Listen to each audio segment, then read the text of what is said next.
There's the countdown. So now we get to wait. Yes, waiting is good. I like the waiting game. It's my favorite. Yeah. It's not. Oh, now we're live, so we're good. We're good? Okay, you showed up now? All right, cool. Alrighty then. Welcome to the episode of the Whiskey Crusaders here. Got our beautiful advent counter, of course, courtesy of Ben. Unfortunately, we're missing Steve. He is down for the count.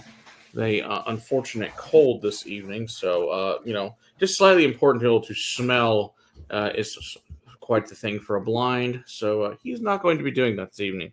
So I don't know if he'll save his for later or he'll just do his by himself at home or whatever. But hopefully he'll be well enough to come back for next week. So it's been another insane week as usual here at the Whiskey Castle. All that fun stuff. Hey there, Andy. Good to see you. We had a beautiful Nights of Columbus private tasting this past week. That was fun to get a bunch of different guys doing a big around the world with those guys. That was fun. Also, really touches my soul when a new person decides that peat is for them. I really appreciate that.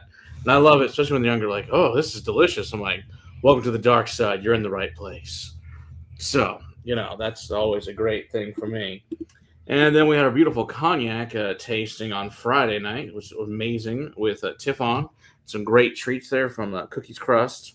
Crumbs and Crust there from Jill. A couple doors down. Amazing bakery there. Everything was awesome. And Laura did an awesome job. Here's the national brand ambassador from France for us for the cognac, and it was fabulous. So if you didn't get a chance to come to that, you can always, of course, come down to the castle, take a private tasting. We have those beautiful cognacs for now, forever in the castle. So good to know for you guys for future reference. All right, I guess we should get to drinking some whiskey because I'm thirsty. All right, we pour day number 10.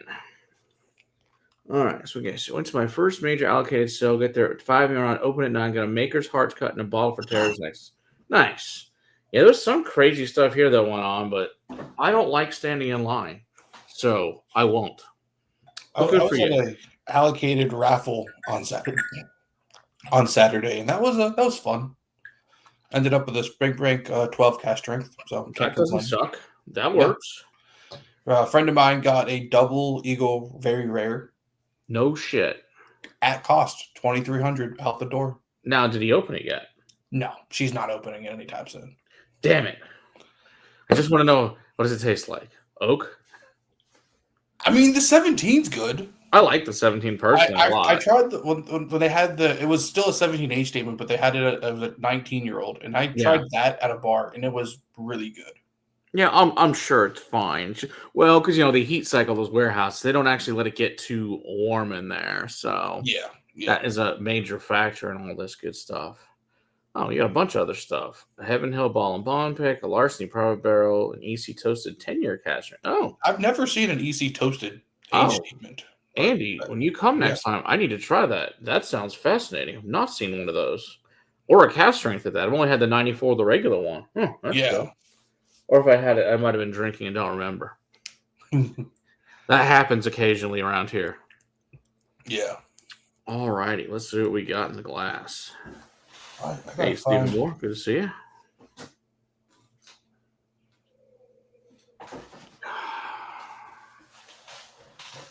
Ooh.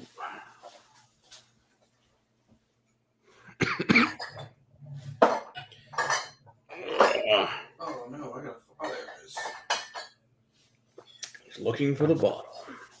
Oh no, I have the bottle. Oh. I bought a backup of this. I tried it and I was like, "Oh, this is good. I should put this in the calendar." Then I had to find a backup of it. So sweet. Yeah. The new Coy Hill. That's one bottle. I've tried Coy Hill, but I've never actually seen a bottle in person of Coy Hill. It's one of those. I've never tried it. I mean, I like the high ABV me too. Jack Daniels, but I've never found the Coy Hill. Okay. The 04. No, I guess I haven't had the 24. I've only had 23 for Bookers. We always wait a year to do all the Bookers together with Brian, and it's always a good time. So I don't know what this year's Bookers taste like. Ask me like next April. So, have you seen the vintage one that they put out? That was the 2024 vintage release. The Reserve, or is it a different? Yeah, the Reserve. Yeah. Yes, I did try that one. Someone brought that to an event a couple weeks ago. That one's really good. Pretty damn good. That's what Bookers is supposed to taste like. Yeah. But any of the batches I haven't tried. What's the other one? I did try some new little book somebody brought. One of the other new. There's a little book, 13-year-old rye, that's new this year. Then there's a 13-year-old, just the regular 13-year-old, and then there's a 7 for the bakers.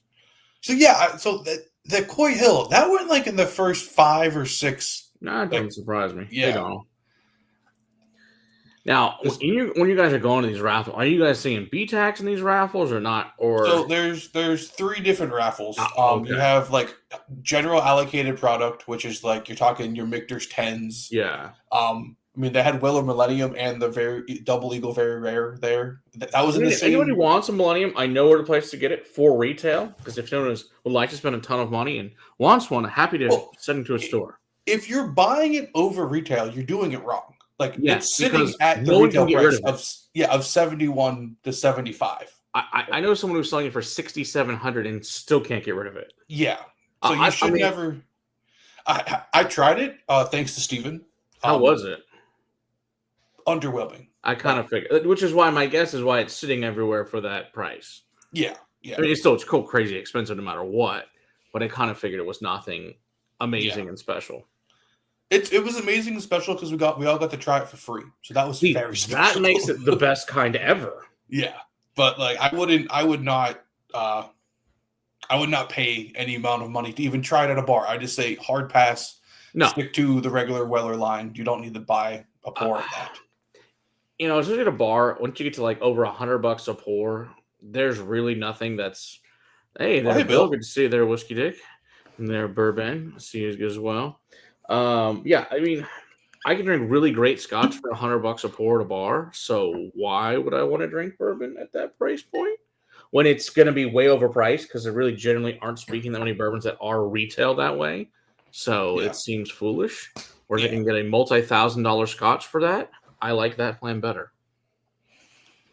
Ooh, so super rare writers. Ooh, a cask strength ice wine. Ooh, I like it. Someone was pairing Millennium with Pappy to shift. Wow. That's wild. I'm going to go with still no. Yeah. But yeah, so there's generally allocated stuff, and then there's a BTAC heavily allocated limited editions, like the Four Roses limited edition. Right. They had, I think there was the Angels Envy Cask Strength was in there this year. I didn't win. I wasn't really paying attention at that point. Yeah. And then they always do a Weller single barrel lottery system if you want it. But I think this year it was like $3.80 a bottle, and it was an 11-year-old bourbon, which is okay. But it's Willet, and I've had really good Willets, and I've had mediocre Willets. Yeah, I'm not paying. I haven't had a Willet that blew my mind since 2018. That's any of those purple tops, good, but not like, oh my gosh, this is like the shit. It's been a long time, seriously. I think that was back when it was like a 5 or 6-year-old purple top. It's been years. That was like, wow. I tried one this past week, couple weeks ago too. It was good, but I don't think I give you more than like $150 for it. Yeah, I mean, I was buying in 2017, 25-year-old Willet Rye, which was just Heaven Hill in-house rye, just bottled for them for $50 a pour. Yeah, that's exactly that's exactly the way to do it. Totally agree. Oh, Bill, there's definitely pours worth $100. Well, you know what? A Purple Top 5-year, Andy. That's a quality price for it. For $90. Oh yeah, that's cool. Yeah, that's I don't know. That's a good price. So the real question is: are you talking about the black bottle Purple Top or the old wine bottle Purple Tops? The clear, looks like. I'm talking about the old school. Yeah, the old school ones. They look just like this. Yeah. They you can see clearly through them. If you can find these old ones, I would pick it up for under $200. Yeah, exactly. Yeah, I saw that, Steven, that Buffalo Trace Prohibition box. I haven't tried that either. I'm like, I'm not paying $1,500 for 5 375s. No clue what it tastes like. So yeah, I don't know. My buddy picked it up. Yeah, how was it? I don't think he's opening it. It's because it's what's the point? Yeah, well, 2 years ago, I won a single Rickhouse wild turkey. Yeah. And I opened it up, and he was like amazed that I opened things up. And I was like, dude, I want to share. And this year, he was like, I don't know. And I was like, dude, I get it. You could sell that today for double your money. So yeah, I get it. If he opens it up, I'll try to score a couple ounces and do little A/Bs with you. Yeah, that'd be cool. I'd love to try it. I just, who knows? I think it's a cool idea, but yeah, anyway. So, cool. What do you think you're drinking? I don't know. Let's see. I guess we should actually think about what we're doing here. I mean, we don't have Steve. We gotta stay. I have to guide you still because Steve's usually the person who's like, yeah, Steve is like, stay on target. We're both like, ooh, squirrel. Yes. I am not good at that. Ooh, it smells nice. I will say it's a very light dram for anyone who's looking. Oh, color-wise, yeah. Yeah. Definitely, yes.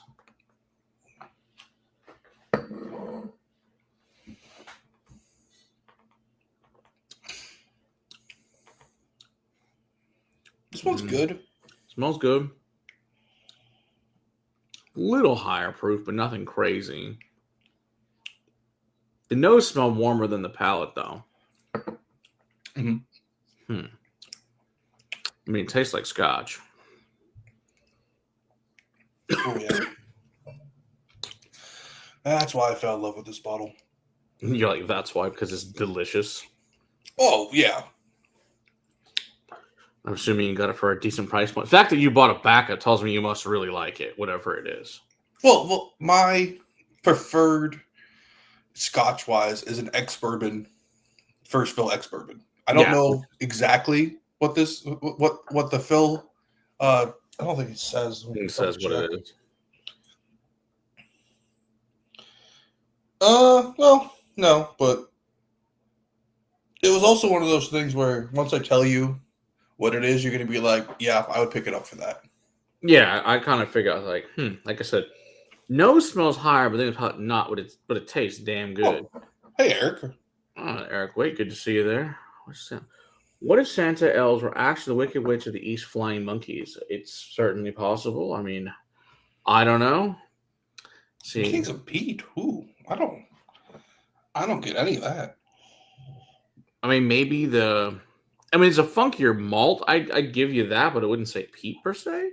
Yeah. I mean, it's really nice. I like it. Has anyone tried that Wild Turkey Triumph? I haven't. I don't think I have. I tried it. It's fine. It was nothing to write home about. I haven't been impressed with them since the 17 Bottle and Bond and earlier The only one I liked, I did like the Generations. I thought but I didn't think it was. But it was $500 that a buddy bought. That I thought was pretty good. I thought Voyager was meh. Yeah, I was. I unfortunately think the price of all that crap's just gone crazy. I have this one, the Decades. Oh, dude, I paid $90 for that. No, 75. It was on clearance. This one's really good. And I had 2 of the 17 Bottle and Bond, and I went through both of those. Yeah, of course, because that was awesome. But yeah, like the Decades, Mirage I do damn near give those things away to get rid of it. He had them down to $75. Yeah. He's like, and if you buy this, you can get this for $75. Please take this off my hands. I can't get rid of this shit. So you're thinking Scotch. Obviously, I'm saying this is ex-bourbon, so we can narrow it down. Because I figured that based on color and taste. So I'm going delicious.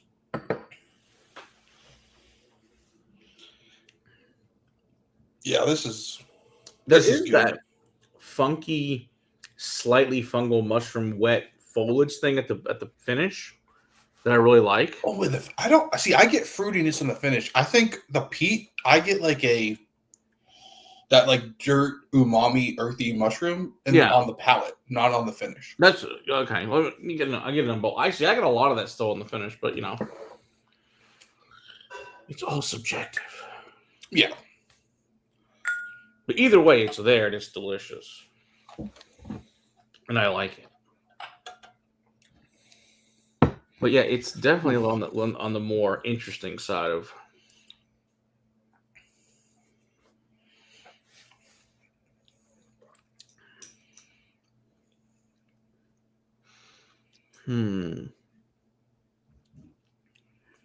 Now they're going back. Now there's more heat on it.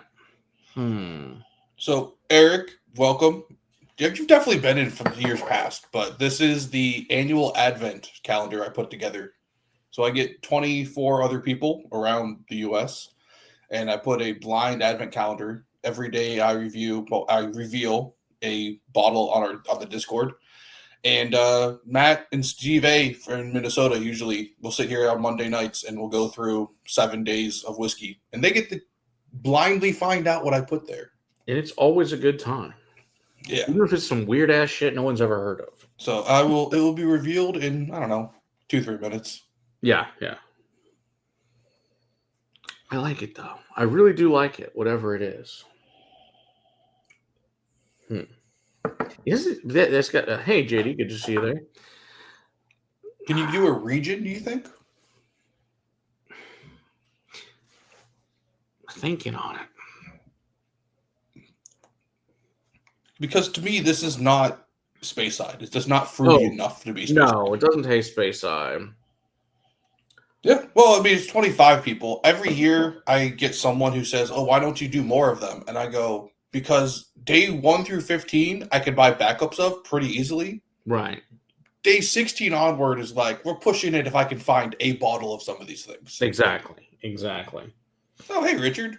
Hey, there you go, Richard. Good to see you there. Holy shit, you're out. Oh, gone to hear you're home, Donald, for once. That's nice. Oh, yeah, usually like on call or getting home around now. Yeah, for real. Exactly. Or on the trolley. Whatever. Telling us about some of the crazy people on there, which is usually very entertaining. I'm pretty sure Donald could write an entire book or have just live streaming from the trolley. It'd be a great thing. Hey, Leo, good to see you there. And don't follow Richard's Whiskey Provisioner. Go check out his stuff as well. Yeah, it's a great podcast to listen to or video to watch. Some awesome content with him. And also, if you're into tea or not into tea, you'll learn so much about tea. Either way, you'll still learn fun stuff about tea, and you maybe come into tea because of it. Yeah.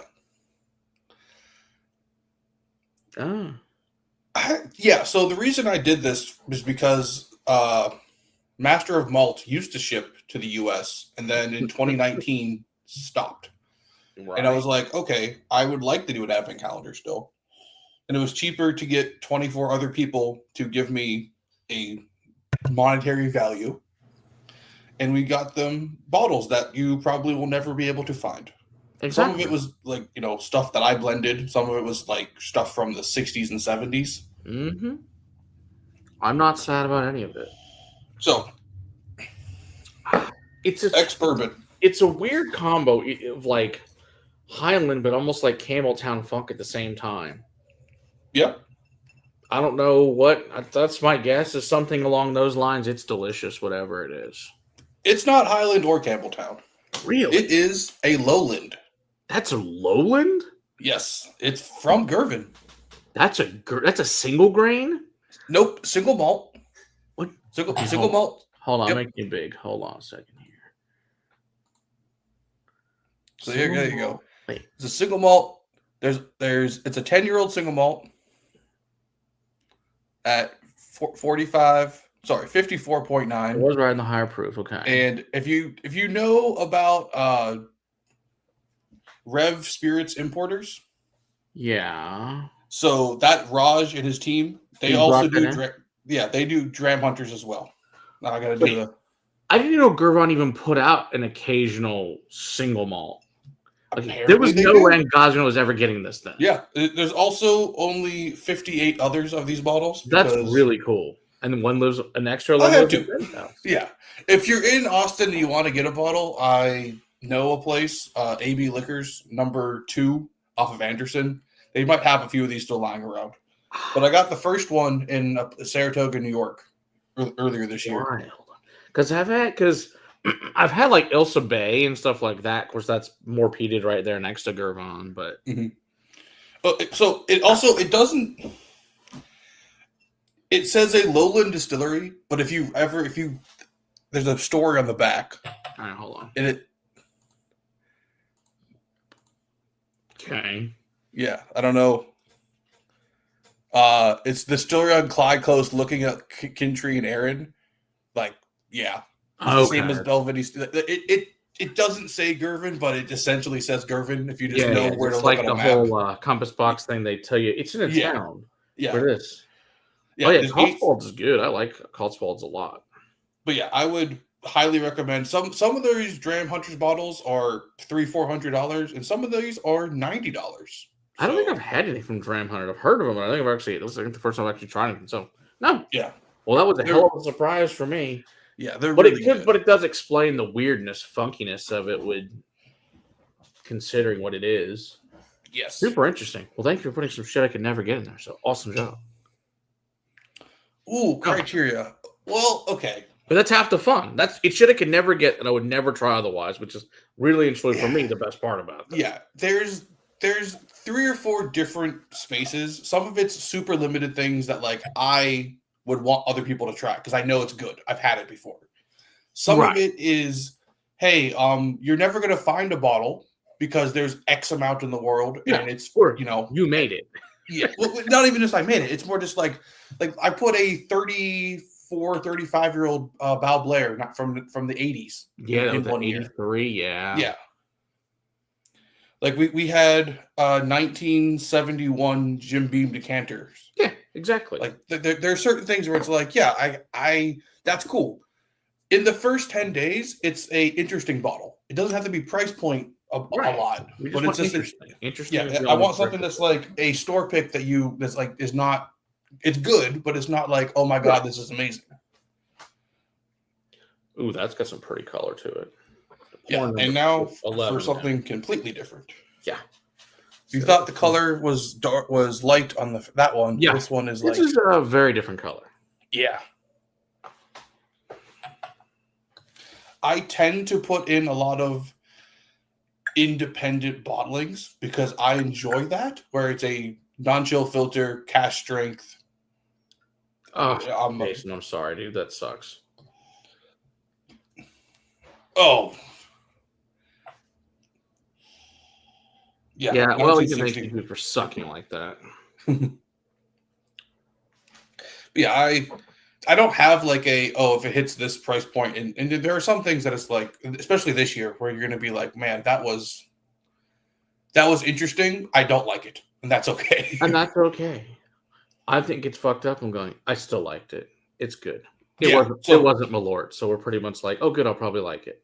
Yeah, Andy, today's one, number 16, is one of the ones I was the most interested in. Okay, I'm not too bad. Says, am I nuts? Or back in the day, if you did that, it would not start playing. No, it used to work like that, Jason. It just doesn't. YouTube just sucks now. Yeah. Oh, you got to try a 68 Lawnmower from Joe Van Dam. Yeah, he's a good guy. He does have some really good shit from them. And I must agree, I've also had some, not something particular which independent bottle that is, Richard, but I do know 68 Lawnmower is fantastic. I have shared a bottle this with Ben before. It is fabulous. And there's about that much left under my bar. Yeah, talking about Longmorn, an old Longmorn. I had a sample of 71 Longmorn. Oh, that's a good. Those are the Scots? Yes. No. It was it was just independent Longmorn Glenlivet from what's it? Not Glen. I'm totally blank on the name. Independent bottler in Elgin, Gordon McPhail. Nice. Yeah, because I know Chris let me try his 71 version of Longmorn. Good Lord. Yeah. It may be one of the best balls I've ever had in my life. Yeah, I shared that at the raffle. I brought that and just shared it with 6 or 7 people. Everyone just gets a little bit. But yeah. This is good. But you definitely need a robust, interesting, fully rich. The viscosity is amazing comparatively to what we had before. Yeah. Holy crap. I'm going to have to peel this shit off my tongue compared to the last one.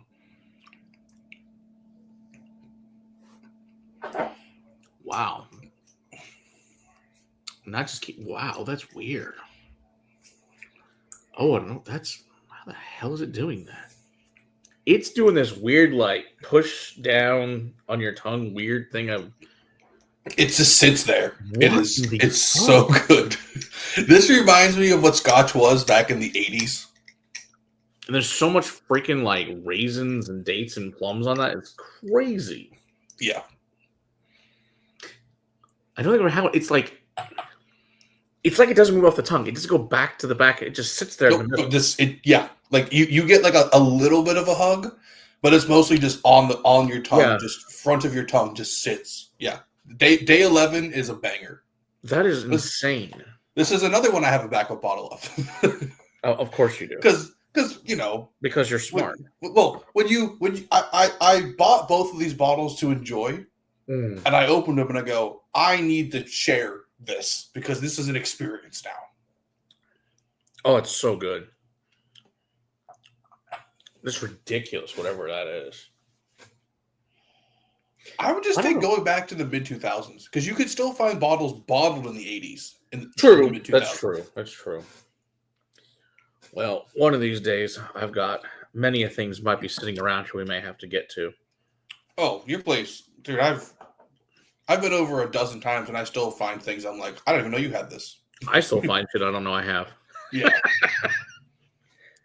It's funny because we'll be at the castle, whatever, and guests is there or clients like, well, they do whatever class they're taking. It's like, well, I don't know. I never opened one either, so let's open it together. Let's find out what it's like. I don't know.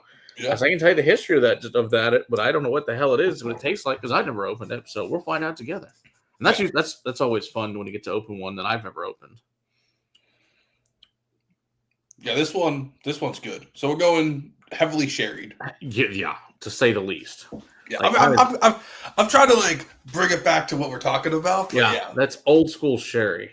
Oh yeah, like way old school. Think guys like old school Macallan, old school Glendronach had a baby. That kind of sherry. Yeah, like really heavy, really oily. That's the one thing about I did not come prepared. I have all the bottles over here, but then the ones that I actually have open of my own. Oh yeah. You're like, I like to drink some because yeah.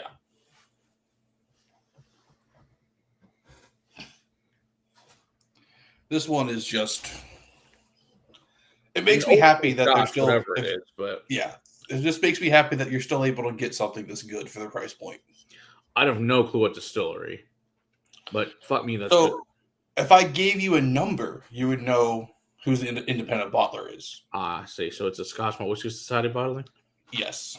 And if anyone knows this distillery, I'll be surprised. It's not hard, but they don't have a official bottling. It's all independently bottled.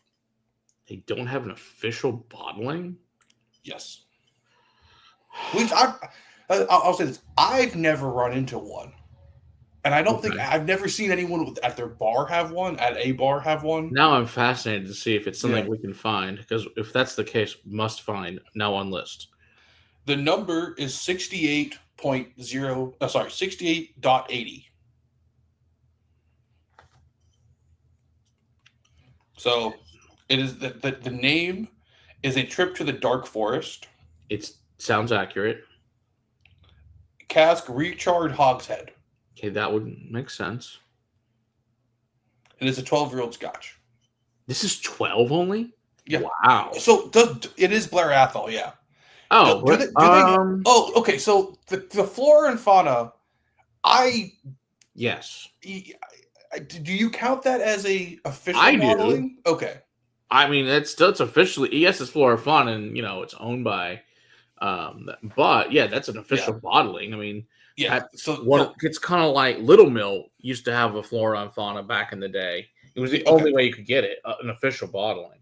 Yeah, I would say Johnny Walker, 90% of what goes in Johnny Walker malt-wise, lot of sherry influence on this. Yep, that is. So yeah, what year is this from? 2009. So I'm talking 2023. Yeah. Okay, this is new. This isn't even an old thing. This is new. No, and this was $130 for a 12-year-old, which honestly, good prices. That's a good price for something. What's the proof on it? Proof is 56.2. Okay, yeah, it's about what I figured. Yeah, all right, that's cool. But this reminded me a lot of the old Macallan 18s from the early 90s, not the late 90s stuff, but the early 90s, late 80s. Yep, totally agree. It's that old school. Man, I don't know what hell kind of sherry cask they got a hold of. That must have been a hell of a cask. So our friend Scott up in Wichita, the SMWS ambassador, is a huge sherry head, and he told me about this before it was released and was like, "You need to pick this up." He's a nice guy. Yeah. I tried to get Scott to come to the opening. Unfortunately, I guess that Scott didn't want to pay for him to come down here much. So if your society would like to have an event at the castle, we'd love to have you guys and do some stuff with you. If any of you are listening from there, going to be reaching out soon. I'd like to make that happen. I know they do a bunch of stuff in Waco. I've had numerous requests for it now, so yeah, we'd love to have a rep come up. The reason they do it in Waco is because it cuts the distance in half from Houston. That's really what it is. Which makes sense. And Balcones, this was before Diageo took over, so I don't know if they're still doing it. I know last year they had an event in March. Yeah. This year, I don't know. But Scott told me, he's just like, yeah, we do Waco because Balcones hosts us for free. And we can split the distance between everyone in Dallas and Houston. Well, you tell Scott I got a nice princess bed for him to stay in. So I don't think he cares. Honestly, I knowing him, he'd rather go up to DFW because it's sure. way easy. I think they're like, yeah, they wouldn't pay for it. And he wasn't even going to fly. He was going to drive here. Yeah, and they're like, yeah, they won't pay for the drive. I'm like, are you shitting me? It's going to cost you like $50 in gas. So I'm not defending SMWS. I haven't paid for my subscription. If you just cancel, they'll send you like, hey, would you like a free year? And I've been doing that for the last 2 years. Because you're smart. Yeah, I'm like, I paid my $90 and I was like, okay, yeah, whatever. Exactly. Oh no, it's a far drive from Wichita. Oh no, from Wichita to here, yeah, it's about 6 to here from Wichita, yeah. Yeah, it's not super close. Yeah. It's not super far. It's not super close by any means. Scott just doesn't care about driving. It doesn't bother him. Mm-hmm. I will say, if you're drinking along, if you don't have another glass, this is the time to rinse your glass. It's very different. Oh, 6 from Manhattan. Okay. I don't know. Yeah, I couldn't tell you, Jason, where Manhattan or which. I know that all I can tell you is they're in Kansas. Where in Kansas? I have no freaking clue. Kansas is just on the way to Nebraska for me. I have no idea how big Kansas is. It's just something we drive through. I don't know. Sorry, I just don't know anything about Kansas, guys. Oh, okay. Oh, I was that big of a difference. Oh, shit. That's a lot different. Okay. I knew you were in Kansas, Jason. Yes. I just didn't know where. I've looked this up. I'm in Kansas. I know things. Well, that's good, Jason. I'm glad you can read about it. This is also another one I'm very excited for. Whoa. Because I can guarantee no one in this chat has had this whiskey. This is funky. What in the hell?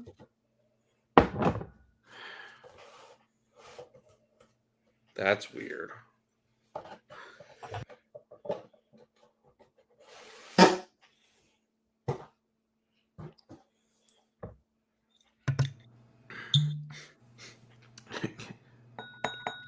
It's a forgotten land. I don't know. There's a lot of farms there.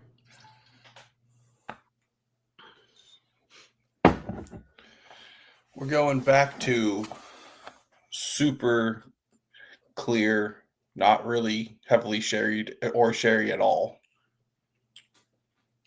Whoa. Yeah. This one. I'm going to go with not Scotch. Not Scotch. Okay. What makes you think not Scotch? Just because of the nose? Is this weird? Hold on a second. What's your name?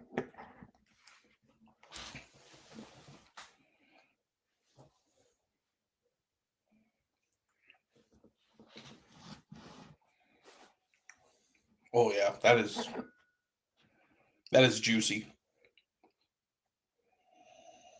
I'm talking like apples, pears, a little bit of peaches, grilled peaches with honey. Maybe some cantaloupe, right. But definitely all fruit notes there.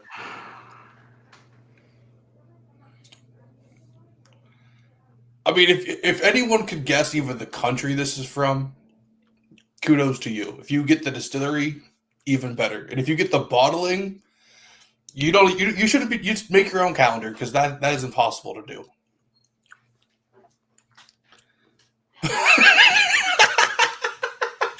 Diluted Malort. Like if you didn't like the Malort flavor. Right, then. I mean, I don't. Sure, some wormwood, I guess. We are on day 12, right? 12. Yeah. Oh crap! Ha! I got it. I got impatient. I poured day 13 because I don't want to drink day 12. Day 12 is okay, but day 13 is way more exciting. You almost fucked me on this. Yeah. He does this shit to us to see if we're right along. No, I do this because I know what I'm pouring, and I'm excited about certain days. Yeah. Yeah, day 12 is not what I was having. Okay, good. I'm glad that I'm going. I don't get any of those notes. Well, okay, good. You'll get those on day 13. Okay, good. Because I'm going. This is weird. Then. No, day 12 is not fruity at all. Yeah, no. I don't think yours. This is different. Well, when you have the whole list and you're like, it does, yeah, yeah. And also, I'm excited about day 13 way more.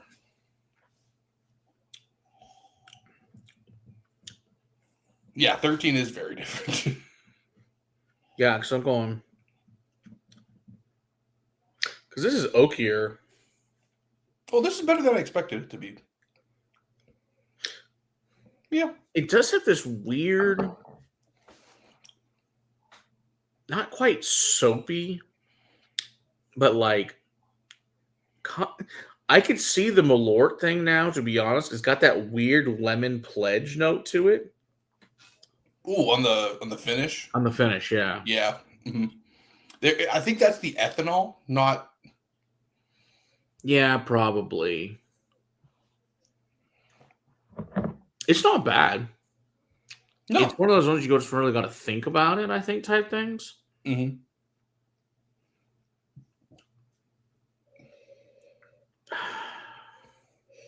In some kind of bourbon of some sort. So you're thinking bourbon, chat's thinking rye. I don't know. I have to think on it some more. I'm not getting any of the regular super spicy.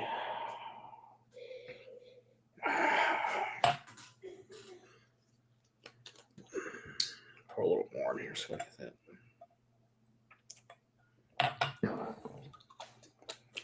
Now,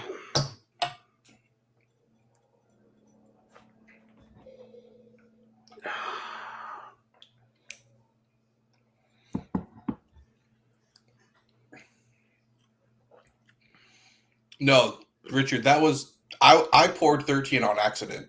13 is way closer to Aaron. Okay, I mean I can see why. You got your black pepper and tea markers in there. I get a heavy spearmint note. I don't know, just on the nose. My nose is not working great this evening, unfortunately.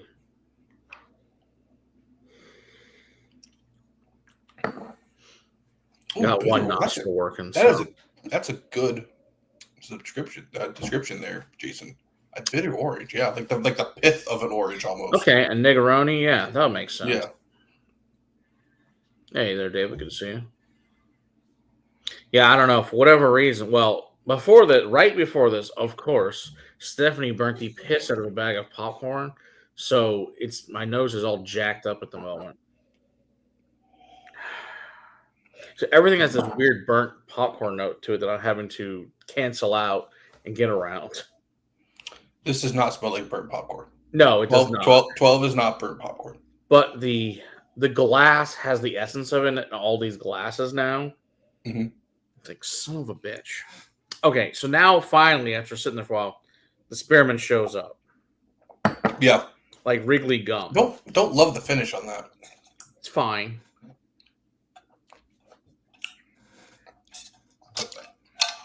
Actually, I think this on a big rock would probably be really good over like an hour. Would be fun. Yeah. I think it is very cocktail forward, like he said. Mm-hmm. And in fact, what the hell's her brand? Crooked Water Spirits her stuff is very similar to that. Okay. Which is interesting. Obviously, I know hers is basically a pre-made cocktail, essentially. Mm-hmm. Her Negroni. Hers are definitely some of the best you can buy. I like it. I don't know how often I drink that. Yeah. That's funky. It's weird. Country, you try to narrow it down to anything? I mean, if it was American, it'd have to be some weird craft, I would think. I would be shocked if this was one of the big boys. Or if it is some weird-ass experiment. I mean, I could see bourbon, I could see rye. I mean, I could see also being a boot rye, a blend of bourbon and rye or something along those lines. There's a lot of the spearmint notes, and there's also some of the sweeter notes. It just keeps changing every time I go back to it. It's super interesting, whatever the hell it is. So this is a single barrel. Okay, that doesn't surprise me now. So weird. From distilled in Canada. Okay. Bottled in the U.S. From Alberta. So it's just like a Whistle Pig product? Yes. This is a 15-year-old Whistle Pig. Now it says Sweet 16 Volume 2. The first one they put out was a 16-year-old and 3-month. This one is a 15-year-old, and I want to say, a 15-year-old and 8-month. This was bottled for Oak Liquor Cabinet here in Austin. This is from 2020. So what type of cask is it? It is just a regular oak cask, like just a 53 gallon. Yeah, it's 100%. Yeah, that is one of the weirdest Whistle Pigs. That's weird. Yeah. So I bought this when it was like on sale because I tried the first 16 was all caramel brown sugar dessert. Yeah. And this was just like spearmint and like rye spice, and I don't enjoy as much. That is bad. It's just there was a pig pick we had in the vault, and I think it was Psalm 2. It was a weird ass finish. It reminds me a lot of it. Mm-hmm. I don't remember what it was. It was a really bizarre cask though. And I was like, okay. There you go. It reminds me of that. Yeah. That is a weird bottling. And I like Whistle Pig. That's not my favorite. It was Alberta rye from Whistle Pig, Ben. Yeah. Weird stuff. Now back to, for me, things we want to drink. Day 13. Yeah, I could see that, Jason, on Whistle Pigs. Like, now, Black Prince is the best rye I've ever had in my life. I don't really care what else thinks. That's hands down the correct answer. And that was a night of every freaking Stella rye we could possibly get our hands on. That includes everything from Chris Savino's collection was there. Most other people that I know that have insane stuff. We put that thing down the gauntlet. That one.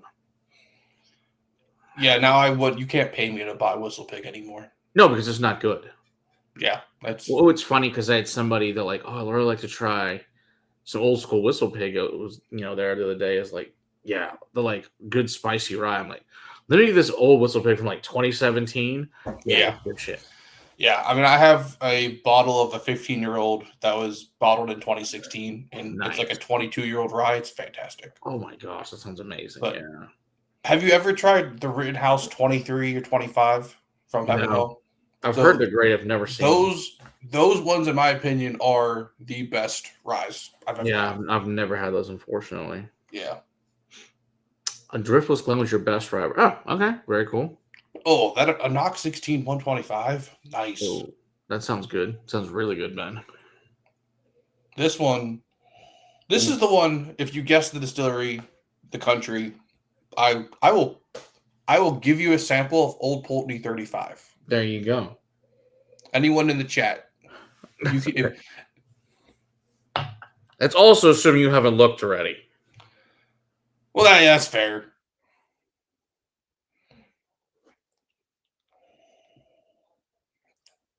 But I also know there's a lot of people in the chat who wait for today. Which I prefer. Just it's more fun, I think, for all of us to do it together. I've only had both 4 picks. Yeah, the store picks. Yeah, the store picks are where to go. Oh yeah, totally agree. Store picks are definitely the way to go. I've had some stellar whistle pig store picks and some weird ass ones. Listen, that are horrifically bad. So the lot 40 cash strike, the first year was really good. Yes. The rest of them haven't been that good. Yeah, I'd agree. All right, interesting.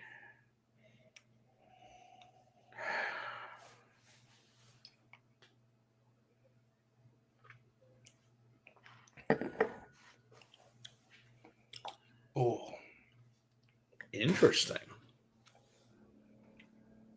Oh, hey, Dustin. You might actually like this one. This pick is great. It's like an IQ said. People are drinking it. They failed. Any of the new stuff is not good. I think I bought it. I want to pick in a few years now because I'm like, first of all, the price is out of control, and there hasn't really been a good one in several years now. Since Dave Pickerel passed, I think they kind of lost the plot on what it was supposed to be. Oh, totally. 13 is definitely a malt. Yeah, like I said, it's got all those beautiful fruits in it. Watermelon, cantaloupe. There's a lot of nice floral notes on there, too.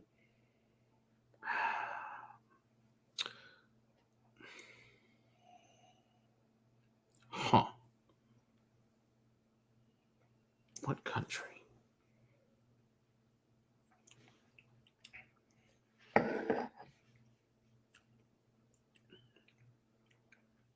All right. Rack my brain on this one. That's impressive.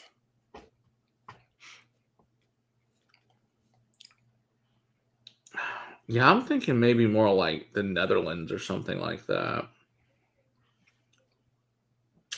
Germans tend to do a lot of beer notes in their single malts. So the Belgians or the Flemish usually. Austrians as well. Got a couple things. Yeah, Austrians it's mostly beer focused, which is it's fine. The Czechs do a really good job. What of the Czech stuff I've had, this does not taste like those. Yeah. Hey, a little old fashioned. Good to see you there. Yeah, I don't think it's Indian or Taiwanese. I'd agree, Jason Coates. It's not. It's also nowhere near dark enough to be from one of those countries either. And even, and doesn't taste like Lark or Starward or anything like that either.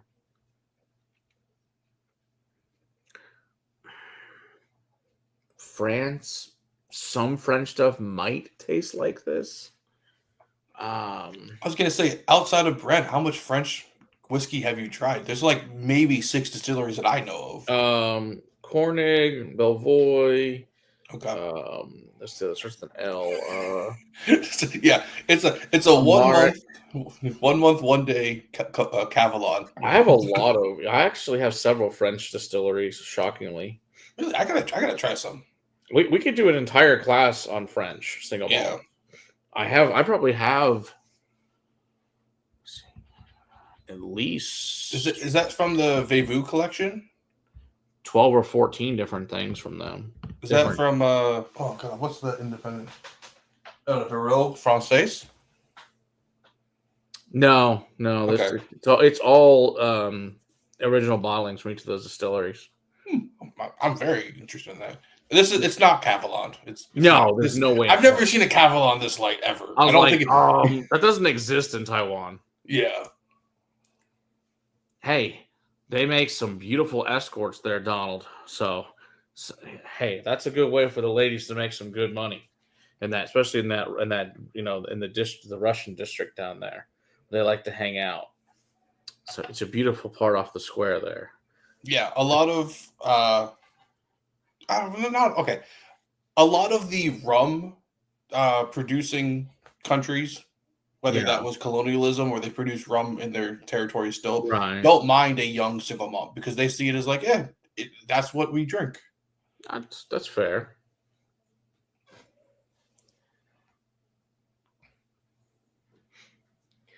I have no idea what Andrew Tate's doing to Joe. I think that was in Romania, not in the Czech Republic last time I checked.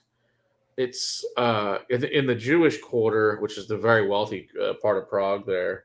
It's like, it's funny because it hits the old town square and it's just like lined with all these amazing sports cars that are either like Russian mafia or like Chinese mafia.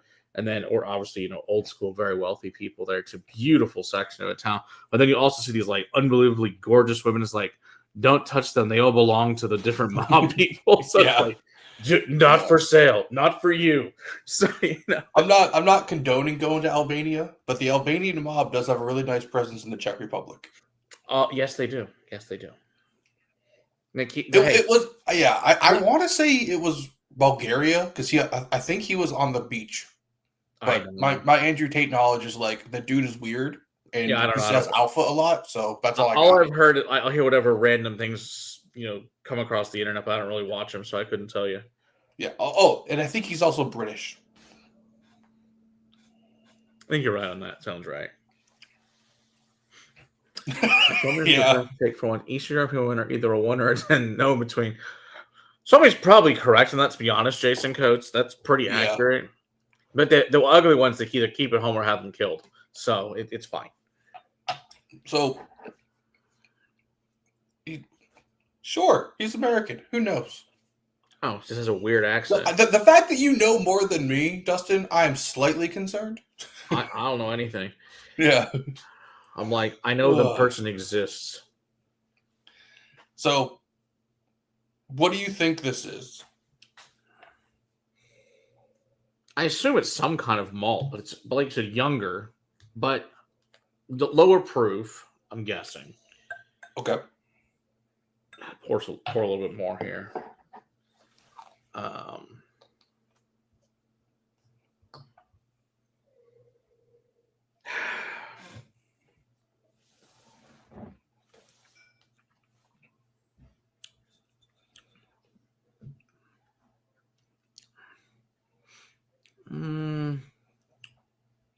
Upper 90s, low 100s. Nothing crazy, not high. Yeah, their tasting notes are so off on the back of this bottle. Awesome.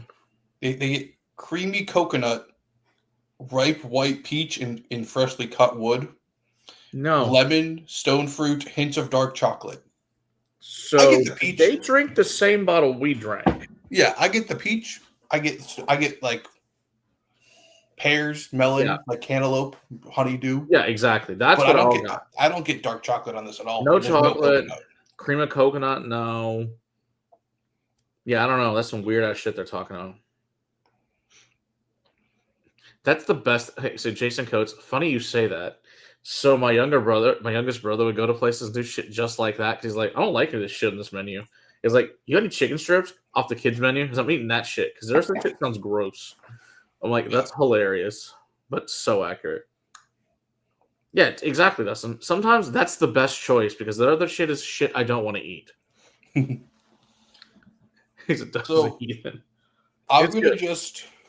All right, what is this thing? I'm going to show one side of the box because while it is a just regular cardboard box, the box is nice. It is a nice looking box. It's a nice looking box. And it is a full color all the way up. Shit. Yeah. It's really beautiful art. Yeah, really beautiful art all the way. So oh my gosh. Man, each side has a depiction. It's big. This is craziness. Yeah. Okay, so spent some bucks on this. Holy shit. They start out with this is the box, like you have to take it all off. So this is a Cooper. Okay. And the tree behind him, I gotta make sure I go correctly, is this tree here. Wow. And that means something to where we are in this location. So it looks tropical to me. Yeah. I mean, that's from the box it does, yeah. That's wild. So for the box, but this has lots of clues. Okay. If you understand, if you don't know anything about it, but it doesn't really say anything, but it's really cool. I'm guessing it's from some Caribbean nation or something at that point. I will say it's an island, if that helps. It's an island. It is really nice. Yeah. I don't know. Canary Islands? I don't know. Yeah, no, it's not the Canary Islands. It is an island in the southern hemisphere. I didn't really think it was from there, but I think that's funny. Is it New Zealand? Is that what Jason It is New Zealand, yes. Very nice. So this is Pocono. No, I was like, the only thing I could think of was this. That was the only brand I could think of from New Zealand was Pocono. Yeah. Very so. This is their Tortara. I'm probably butchering that. I don't know. When you come back next time, I got some stuff from them recently that they gave me a sample of. What to compare it? Yeah. So Tortara is a native wood in New Zealand. They make boats and houses out of it, and I don't know what it does. They finished it in a Tortara cast. They do not say how long it was finished. Because what I have is really funky from them. Yeah, so you can still find this at Specs in Houston, and I think there's Specs in Dallas up in off of 75 near SMU's campus. One. Yeah. I don't know where Pocono is. I know New Zealand's huge. There's like an actual like cold part of New Zealand in the mountains, and then there's tropical part. I know of New there's Zealand sheep there and lamb, and they taste delicious. And and Jesse lives there. I want to thank First Fill Phil because at least in the color it has to be. Yeah, but like this can't be all that old. That's very nice. This is cool. There's also other exploration casks. Yeah. Very cool though. Yeah. But this isn't the first one. You're probably not finding this. I don't know how much they made. My guess is under 5,000 for the globe. Oh, I'd be surprised if it was even that high, to be honest. Yeah. That's not the Auckland. Okay. Yeah, I would agree. I've been to some Michelin star restaurants. They are fucking fantastic.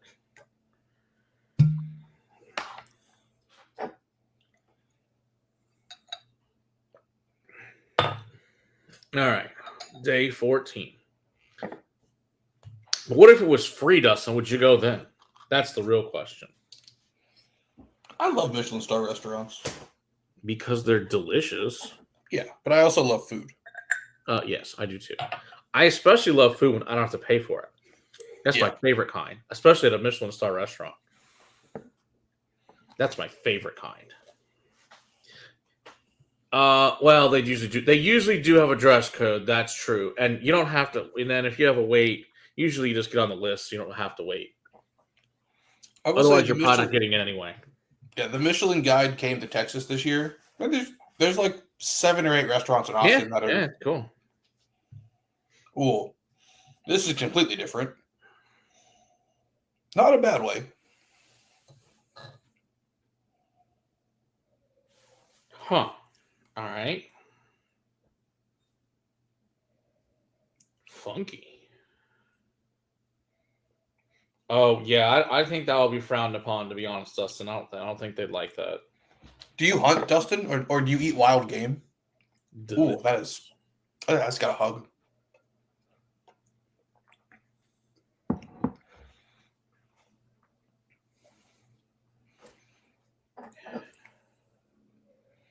That is fruity, though.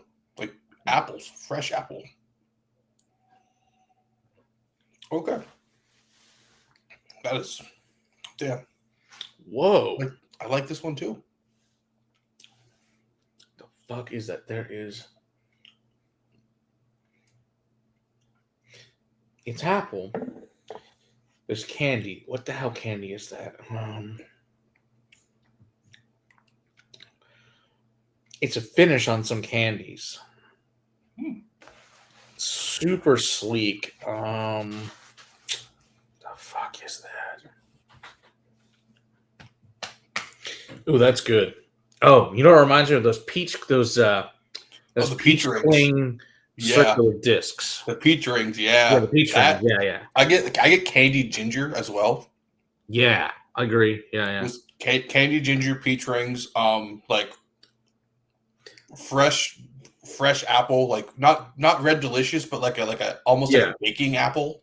I do that like a inside of an apple pie for sure. Yeah. It's got a little bit of cinnamon, a little black pepper. It's got this caramel glaze. I don't.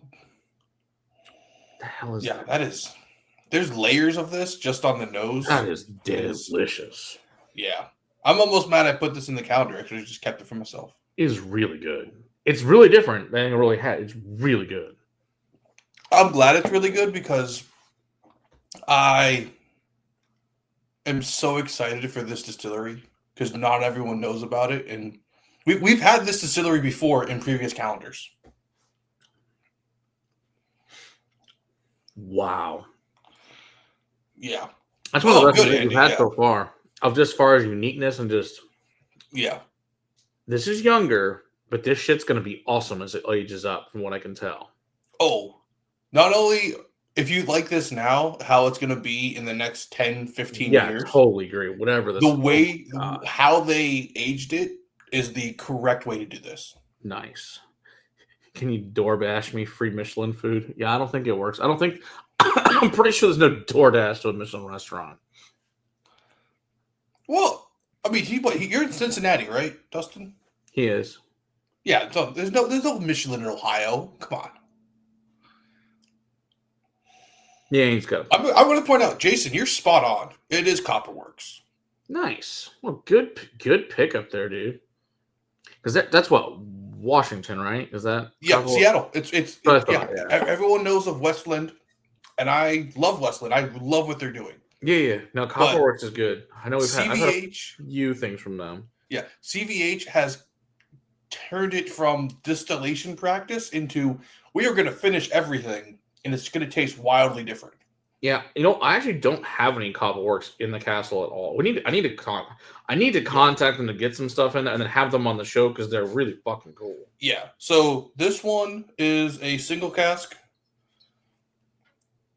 It's the 48 cask they've ever done. Nice. This is a salmon safe genie. See if we can read. Maybe. Oh, come on. Zoom. Focus. There we go.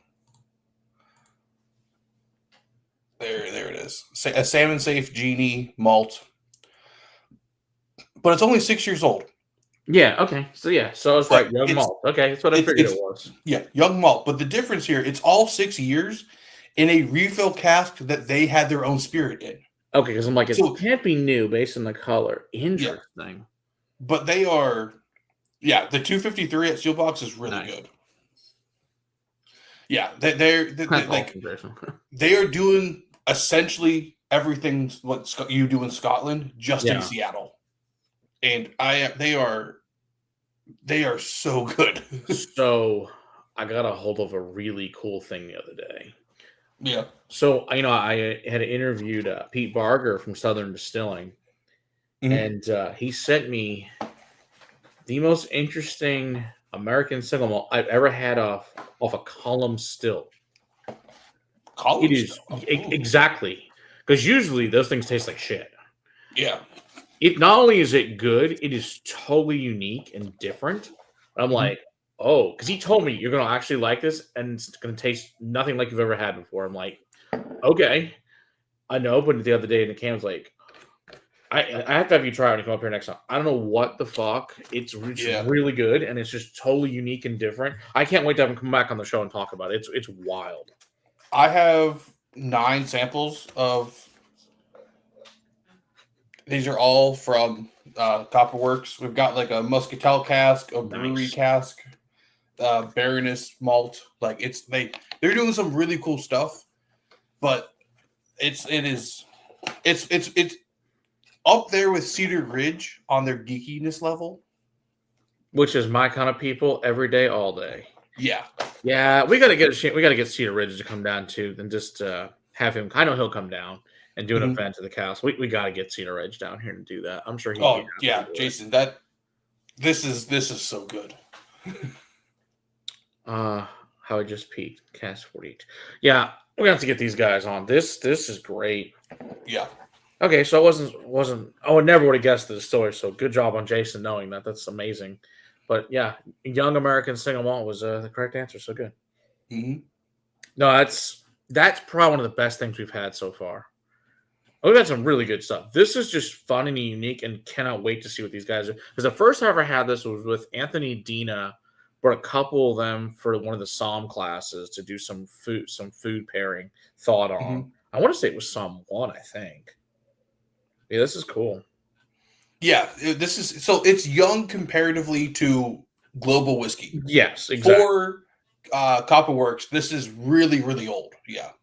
Right. I mean, even if you went to like you said, Westland. I mean, old whiskey at Westland is 9 years old. Yeah. Well, I think Copperworks started in 2017. So okay, so this is old for them for sure. Yeah. Yeah, I agree. This is really good. It makes me so happy that there's another distillery out there because you and I loved Westland when they were pre 2020. Oh yeah. And now they're just heavily finishing everything, and I'm going like, okay, cool. And then they have their Solum and their experimental stuff, and that's great. But like their single cask stuff it's all finished now. I don't want if I want heavily sherried, I'm not going towards American one single. all American. It's an ex bourbon that's really good single cask. But you're right. The mass majority of it's all finished now. That's true. Yeah. Same, Jason. I've been telling people, dude, you got to try Copperworks. I know it's another distillery in the Pacific Northwest, but they are doing it very different. Yeah, I mean, you take that Westland, these guys, Copperworks, Westward, all vastly different distilleries and vastly different flavors. And even when you go to the bourbon side and rise it with Woodinville, great stuff, but totally different stuff, which really excites me for what's going on with those types for sure. Mm-hmm. At the same time, there's going to lose many of them too. These will not be one of them. These are amazing. Yeah. Yeah, I'm going to definitely reach out. That's wow. Yeah, hell yeah. The Wooten vial, not a fan, huh?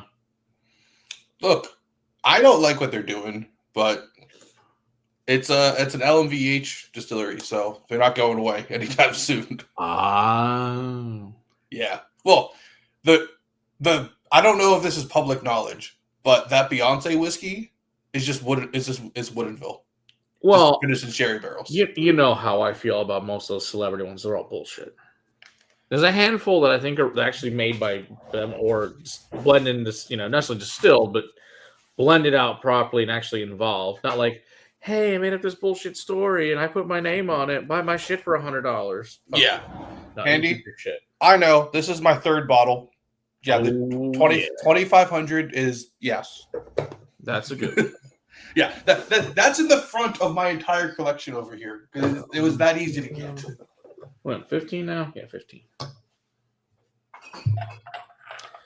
Well, that was a hell of a nice surprise. Yeah. Tutti Frutti A to V. There you go. Ooh. Yeah. Well, it was fun. Speaking of A to V, like that cognac we had on Friday night, that shit was stellar. People were like, cognac's good. I'm like, yeah, it's really fucking good if you had good cognac. Yeah. Most people had never even had cognac, didn't know what it was. Or have had like, just the basic bitch cognacs that are out there. Like, and it's like, okay, this is none of those. This is shit you actually want to drink. Yeah. Okay. What I want to still try is the Cutty Sark 12-year. Have you seen that at all yet? No, I have not. It still hasn't hit the shelves here. I'm like, because I want to have Cutty Sark come on when they come into town. But no, because they gave me the Cutty Sark 100 Glencairn. So I like Cutty Sark. We're going slightly, I'd say like golden hue. Yeah, I agree.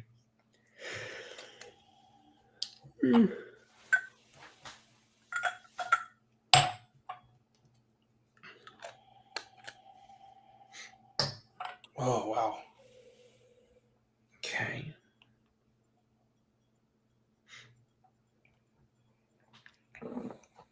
Oh, yeah, that is. Huh.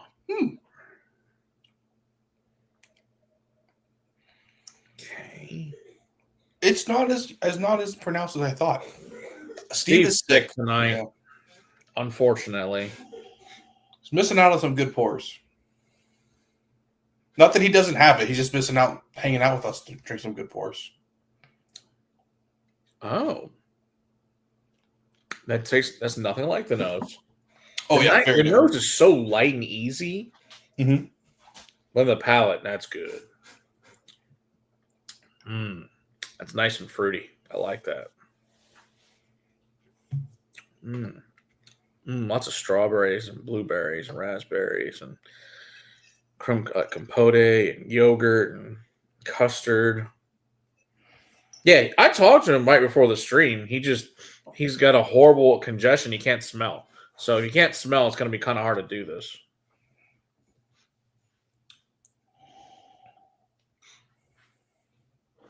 Oh, okay. Yeah.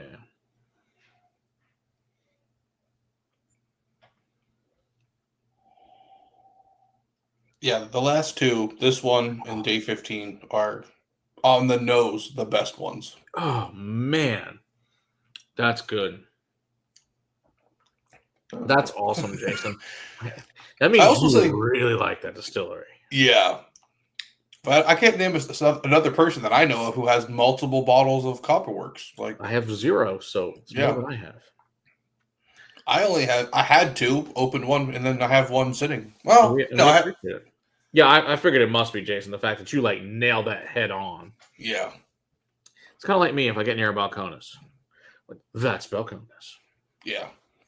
That's the one thing that I can usually find every year in the judging. I'm like, and there's the Balcones bottle.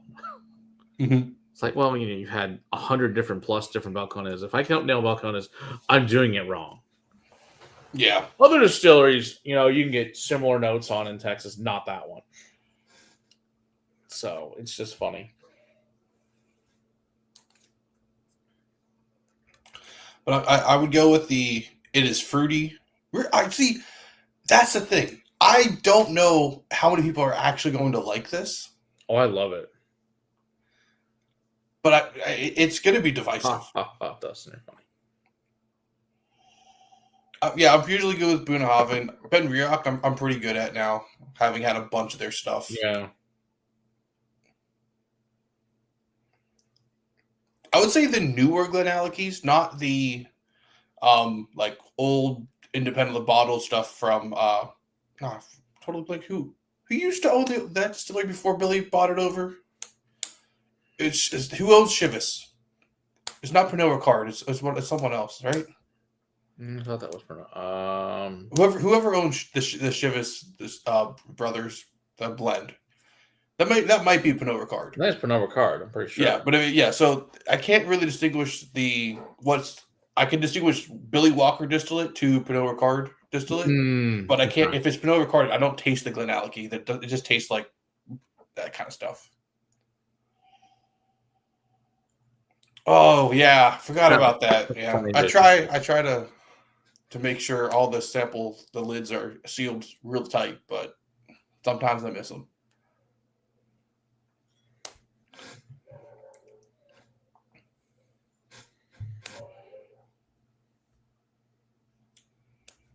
I really like this too.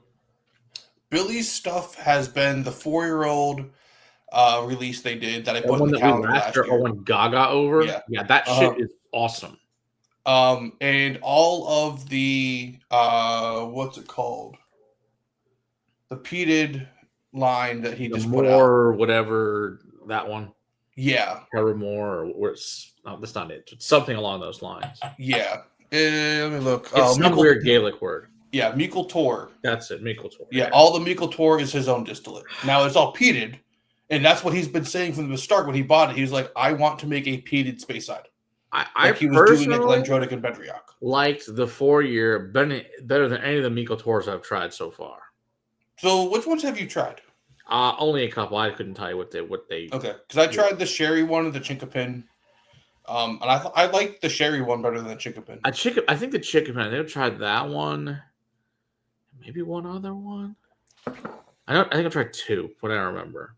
But then I tried it against the 4-year-old. I'm like, no, I like the 4-year-old much better. Granted, that's all subjective, obviously, too. So, Yeah. 15 is not... It's not super complex, per se, but I really like it. This Yeah. is a good, by the pool. Sweet, fruity. Yeah, totally. It's exactly what it is, Steven. Yeah. It's just nice. Mm-hmm. It's not a, hey, I want to beat you. It's just really delicious, super easy drinking. It's just damn good. So, country-wise, what you thinking? I don't think it's Scotch. If it is, it's really, hey, Bobby, good to see you there. Go check out Bourbon Battalion with Bobby. Bobby was lucky enough to actually get a chance to come to the castle here a couple weeks ago. It was really great to have him out there for the Bladnock event. So that was fantastic to have him out. So all good, but check out Bobby's stuff. I mean, it is similar to that Coppa Works in a lot of ways. And the fruitiness. I mean, I wouldn't be surprised if it was American. I mean, it's really light in color. That's right, Dustin. I like to think about that every day. Yeah, because the colors, super light on that. Yeah. Although, I unfortunately, if you're by the pool, generally speaking, there's probably not a ton of great whiskey. Mostly it's going to be a margarita or something else. Oh, yeah, absolutely, Bobby. Great to have you back again, for sure. If you had an extra $500, what bottle are you going to buy? Oh, that's easy. That's easy. What would it be, Ben? Well, Steve and I and another friend are splitting a Springbank 30, so... Solid. Yeah.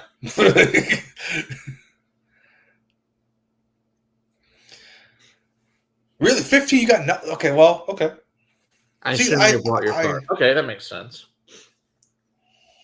I have been to this distillery, and I was impressed by it.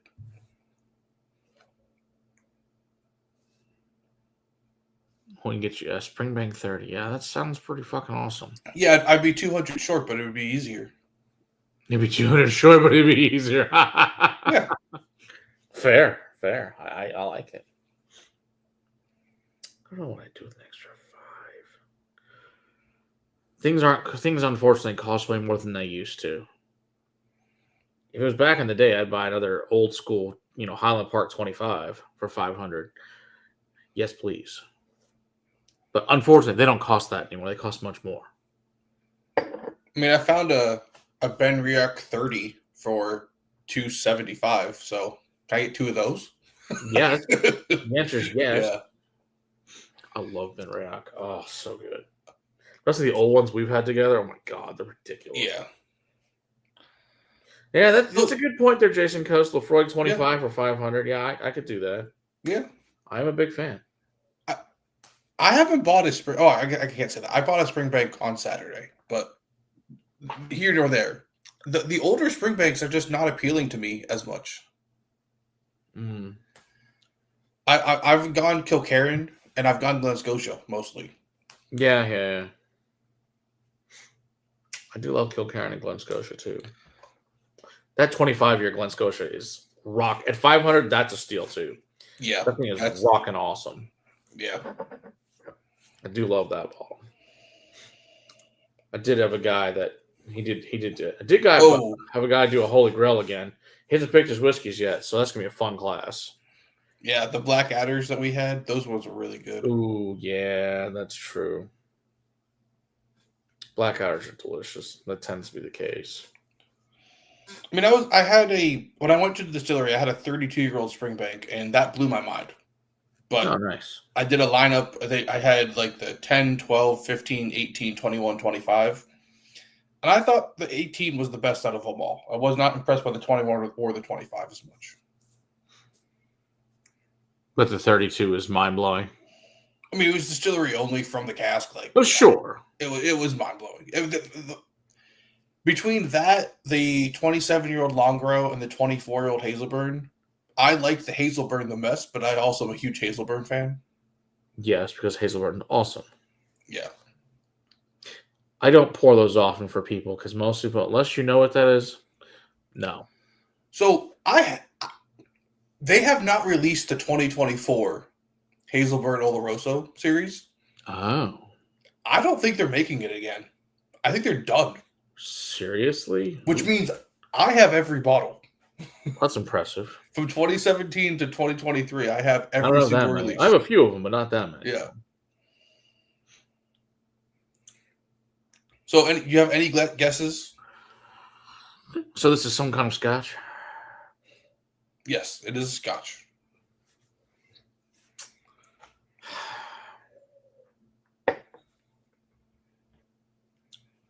What's wild, though, the order you did this in, it has a lot of the fruity characteristics the Copperworks had, but more malty and maybe a little bit older feel to it. I don't think particularly super old by any means. No. I thought 10 to 12, you might guess, age. Yeah. I have also heard that too, Dustin, and that is what I've been told by employees is that's not true. But I don't know if they're just saying that because they don't know, or if it's actually there's a gap in time where we're not going to get a lot of Hazelburn. Sure. That's sad. This is a single cask. Okay. Distilled in 2015, bottled in 2024. Okay. I went to the distillery. The distillery is Ballandolic. Wait, this is the new one, right? Yes. Okay. That's the second time I've had that. Only reason I've had it was the guys over at Dramore sent me a cask strength thing of it. I've still got half of it. When you come next time, we need to compare them. So they have a tour, which is essentially you pay them to work at their distillery. Isn't it like a massive factory, essentially? No. It's smaller than Springbank. Oh, smaller than Springbank. Okay. Yeah, no, it is. They have 2 mash tuns. That is it. It's small. I have pictures. Where is it located in Scotland? Speyside. About Speyside. Okay. 7 minutes outside of Craigellachie. No, sorry. About 5 minutes outside of Aberlour, 7 minutes outside of Craigellachie. Okay. In between Aberlour and Manigmore. Okay. Huh. Okay, maybe I'm thinking something different then. Yeah. No, it's if you know where Tamdu and blanking on the name. Diageo Distillery only has a flora and fauna release in Speyside. I'm gonna have to pull up a map because I'm not remembering the name of this. Dalwhinnie. It's what? Dalwhinnie. It's it's about 10 minutes outside of Dalwhinnie over there. Well, Dalwhinnie's got the 15 and that's the standard release. Yeah. I think it's Dalwhinnie. Oh yeah, so Dalwhinnie, not Dalwhinnie. Dalwhinnie. Dalwhinnie. Yeah. Yeah, I was like, I don't think that sounds right. Yeah, so it's owned by this royal couple. They're very nice people. They are also so I was on a tour with this dude who was Australian. Yeah. And it was me, and that was it. That's and a bunch of Scottish people who work there. And this dude with this poshest English accent. And I was like, oh, I feel like I'm a colonizer, like I'm in the colonies right now. That's funny. Yeah. But I would say go to do the tour. You taste really cool stuff. The owners are called the McPherson Grants. Okay. And they have a exclusive rights to get a barrel of first fill sherry Manigmore every year, going back from the 1800s. Damn. So I got to try some Manigmore from the 70s and 80s, which was fantastic. That's badass, dude. Yeah. Oh, yeah. Dalwhinnie heavily sherried is good shit. Chef's kiss. Like that is great. I will say Diageo is not producing any whiskey for this year at Dalwhinnie. They stopped in the beginning of November. Interesting. Now, I've had some good ones, Jason, because I know I would tell you some things. At some point, I will include some of those in there.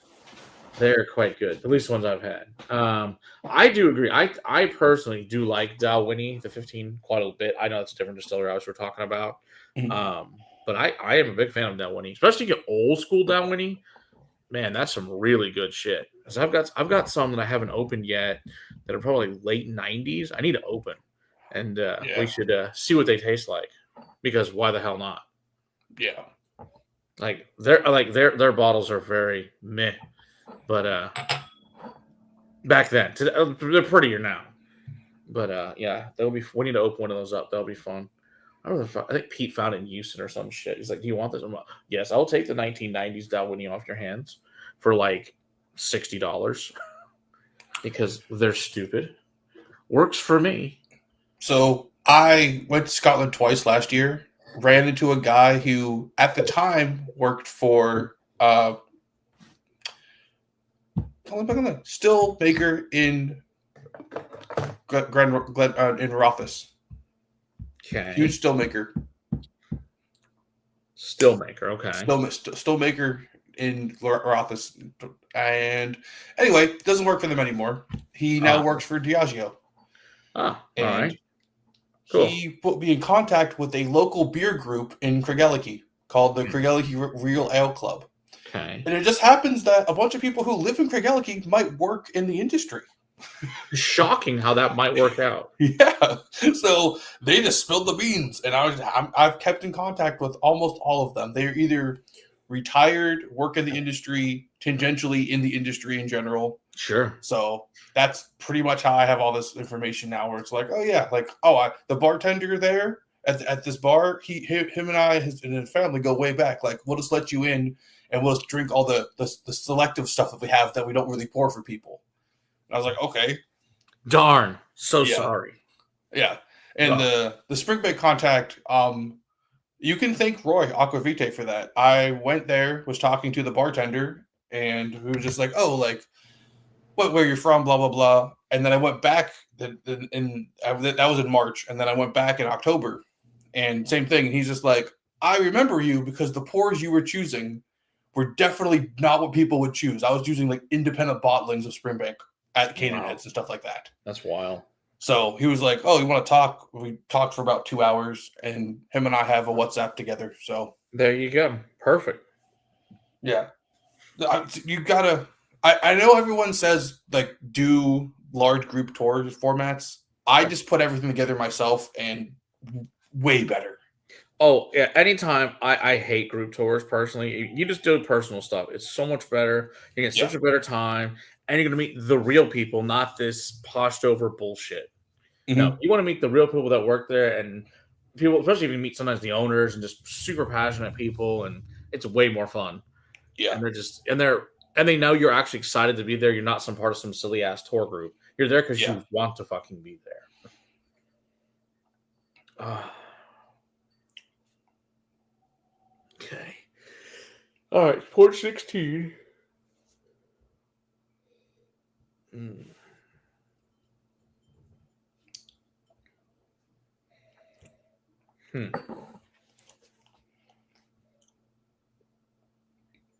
Yeah, these last 3 bottles have been up my alley. If you're not an ex-bourbon fan, I'm sorry. The last 3 days have not been great for you, but it will get better.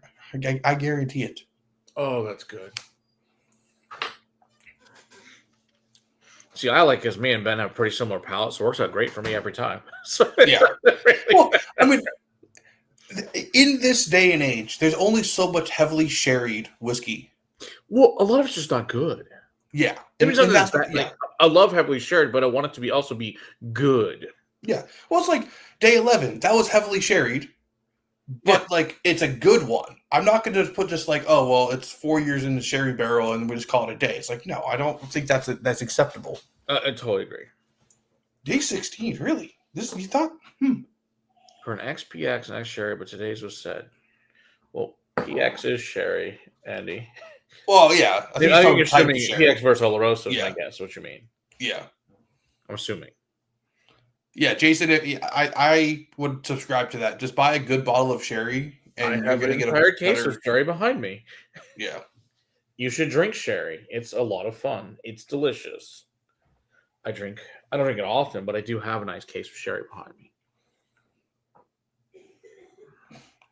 I guess I should start teaching some more classes on that. That would be fun. I honestly think people should drink more cognac if you're into like actual malt. Agreed. Like, drink cognac. Well, it's such interesting to get the obviously, you're talking grapes at that point rather than malt. But it does make you a better whiskey drinker. It really does. Oh, yeah.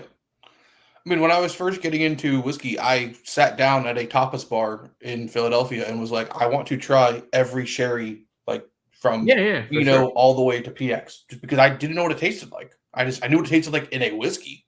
Yeah. If you only like malt when it tastes like sherry, you don't actually like malt. Good point, Jason. Good point. I mean, Oloroso, yeah. There's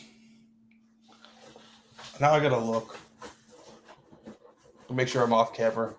Armagnac counts. It's obviously very different than cognac, but it is delicious. You should drink both. That's my suggestion on that. You should drink as many types of spirits as you guys can get a hold of because it makes you a better whiskey drinker.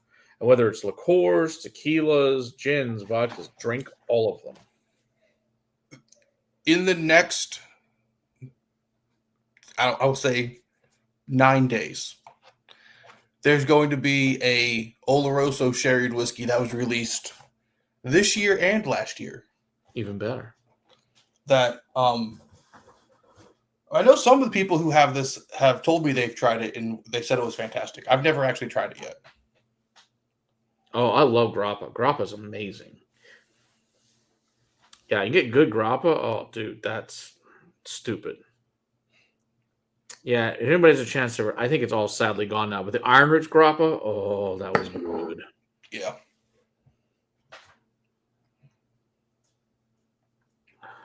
Ooh. This is good. Yeah, damn. I really like it, whatever it is. I would. I have to pour more of this. This is that good.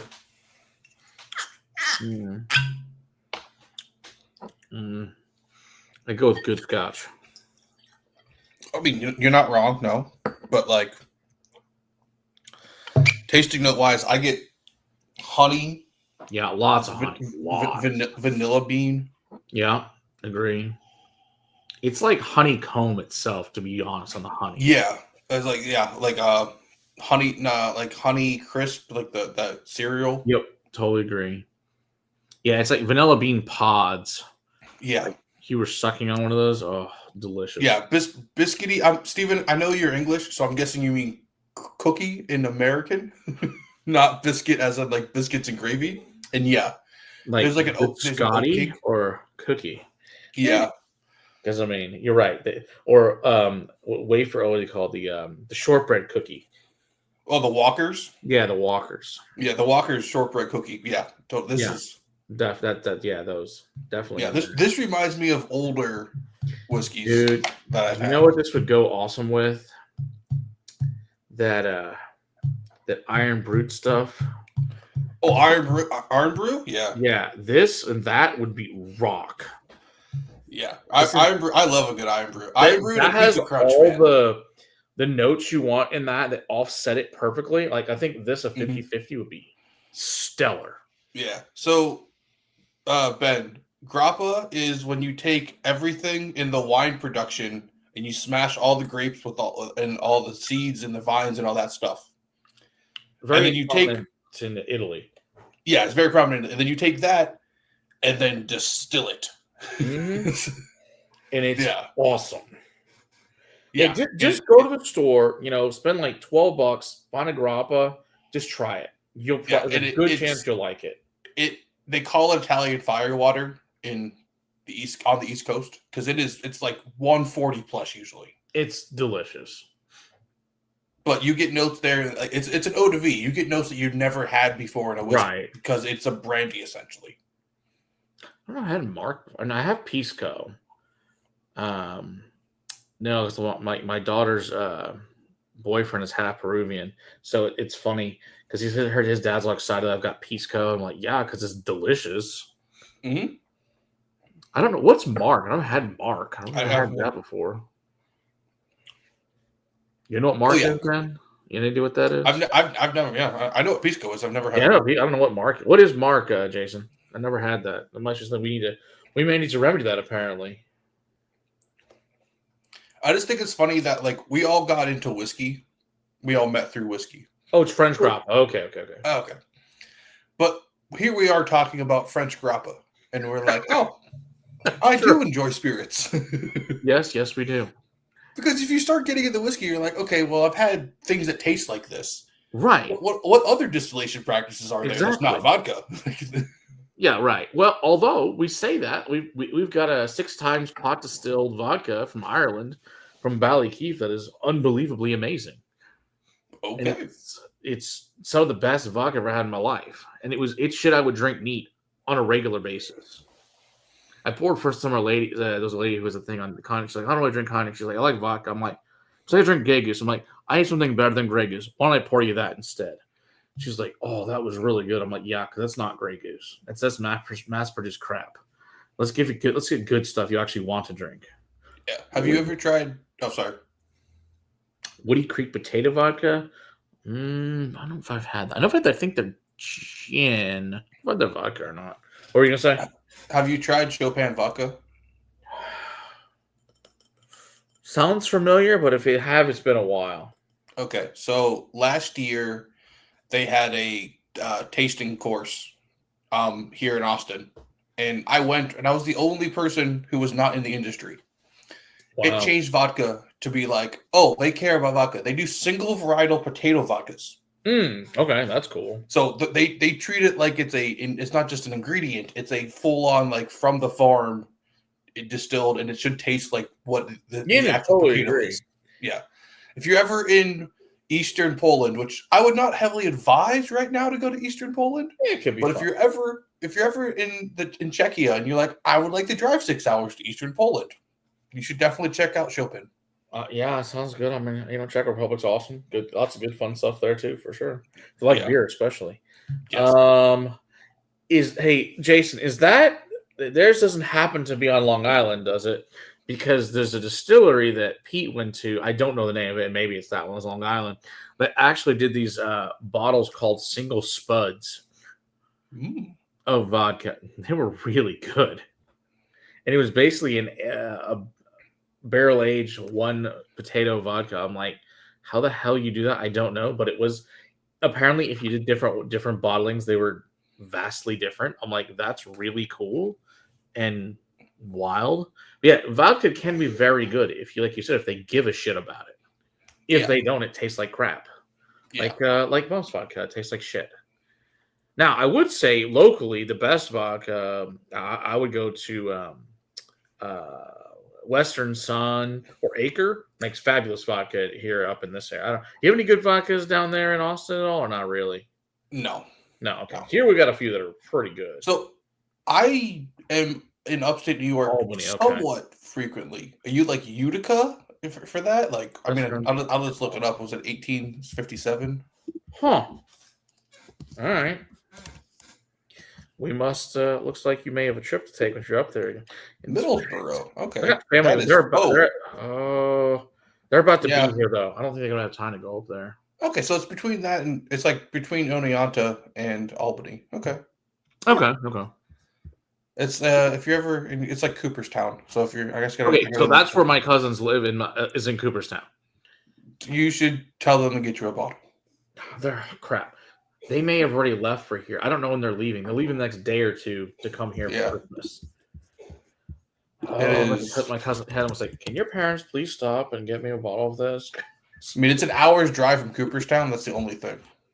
It's not really that close, but like, I can list you small towns in upstate New York, and no one's gonna know. No, right. I only know because I have family up there. Yeah. Sorry to hear that, Don. That sucks, dude. Back to the whiskey. Any guesses? Delicious beyond that, I don't know. Fair enough. Let's see. I might have to pour a little bit more to think about this. Let's see. Oh, I'm on my second pour of this. This is for me. This was the best one of the night.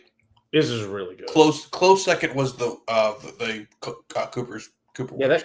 that really surprised the shit out of me. And I liked your the super oily sherry thing. That son of a bitch was great. Mm-hmm. Not that we had a bad pour today, because we didn't. They were all good.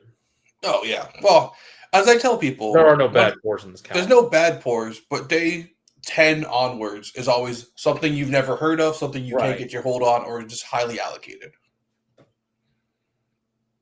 Oh, okay. Those are my life. Okay, Cornell. Okay.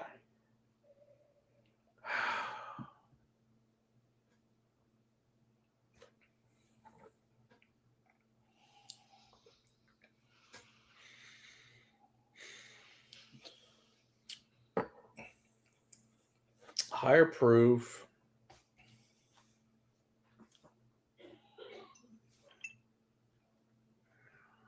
Doesn't taste like that. I don't know. Maybe a higher proof independent baller space side or something. Damn. That's my guess. Wrong region. Right on independent bottler. Right on high proof.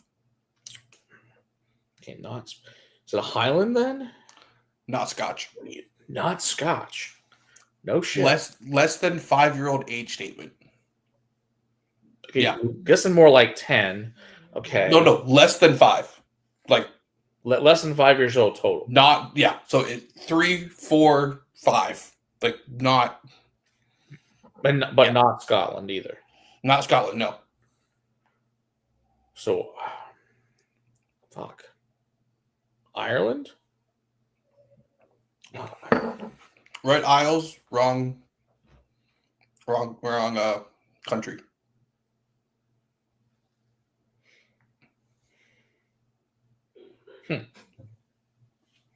If it's not Ireland, it's not Scotland. I mean, I guess you could be Welsh or English at that point. English?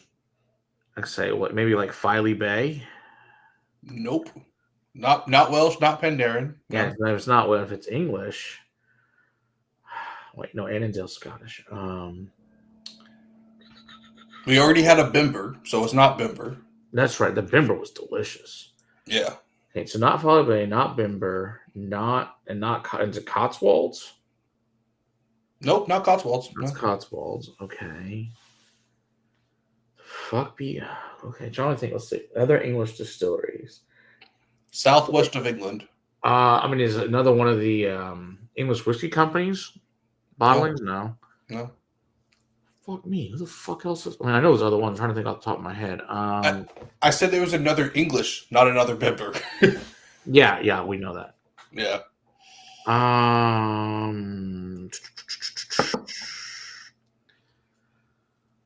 I know I've had some of the English whiskey companies. I'm trying to think what the hell they are off the top of my head. It's another one. Oh, Lake. Yeah, Lake is a good one, but it's not Lake. That is yeah. Is it one of the ones in Fife?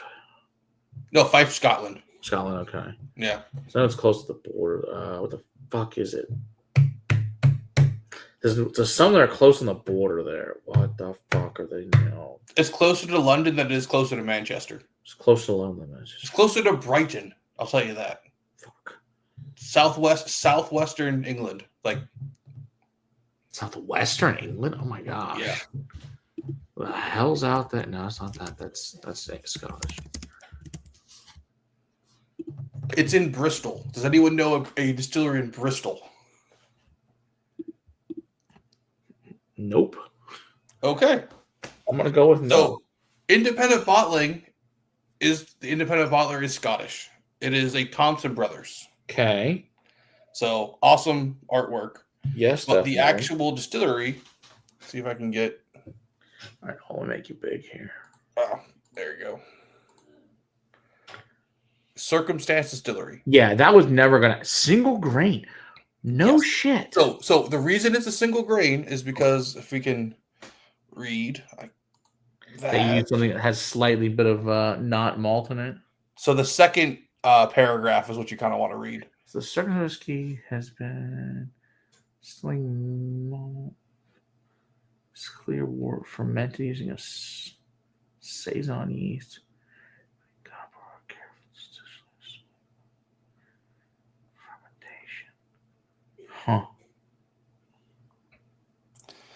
Yeah.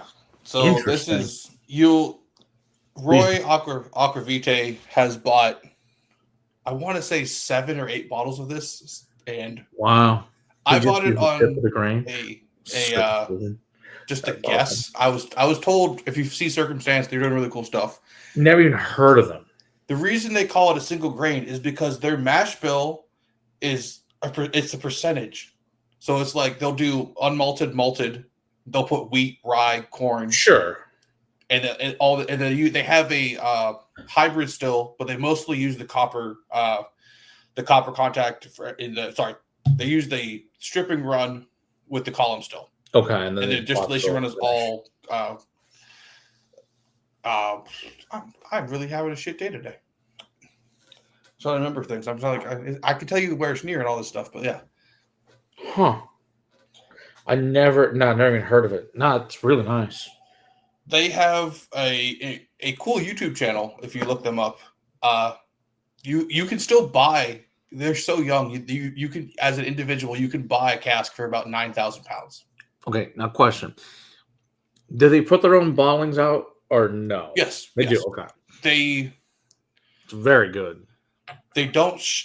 Shipping is kind of convoluted. So if it's on like a Master of Malt or the Whiskey Shop or any of those places online, yes. Yeah. But most of what they have is on their own online website, and they don't ship out of the UK. So you need friends. Mm-hmm. And most of their shipping, like, there's a separate price if it has to go to Scotland. So if you know someone in Scotland, you have to pay more for shipping than if you know someone. And yeah, I mean, they have 2 people at the distillery. The distillery is the size of a garage. Like it's real small.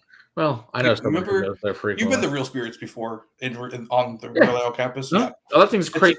That thing's insanely tiny. Yeah, it's about that size, which is a bigger warehouse. Yeah, yeah. I think a garage is actually being generous. Yeah, it's like more like a single car garage than a double car garage. Oh yeah. There is like a 4-car garage, and one of the garages is just distillation fermentation. That's wild. Yeah. But like they are doing such cool stuff, and because it's English, there's no rules or there's regulations, but they're like they could put it in new oak, old oak. They can do anything they want for the maturation process. They can do anything they want for the distillation. English single malt has no category, which is wild if considering the fact that Scotland has all these rules, and but then again, there's almost no English single malt until the last handful of years. Yeah, since about 2010. Yeah, it's like there was no such thing per se. Yeah, it is like the English Cologne. Yeah, the Colognes in Northern Ireland. Yeah, they're doing some really. I do like their stuff, which we don't get here either. But I do. Yes, we do. We do. Yeah, I've never seen it on the. I know you get, but we don't get it here. No, I've never seen it up at DFW ever. You found it? I mean, I bought a bottle. I mean, the distillery sent me bottles. Where's not have any? Let me talk to High Roads because they are the importer. But it's in Austin. Like if it's in Austin, it should be in DFW. It probably is. I've just never seen it. Yeah, interesting. We don't get the cool stuff. Like they have a lot of single casks that we just. I know because what's her name? Stacy. I know gets all sorts of crazy shit from them. Yeah, it's like we don't see any of that shit. Yeah, she gets all sorts of cool shit from them. So. Yeah, I've never had it before, Jason. No, I was very good. Yeah, I know Vin put on the English whiskey. Oh no, maybe it was someone else. They put on the English whiskey awards, and Circumstance probably won a bunch. I didn't really pay attention to that, but I don't know. My award is: does it taste good in my mouth? That's my reward. Yeah, I will say it's hard to get bottles if you're ever in Europe and especially the UK. Seek these people out. Seek Circumstance out. Well, I might have friends that go there. I might have to ask them, say, while you're over there, by chance, can you pick some up? Yeah. That'd be great.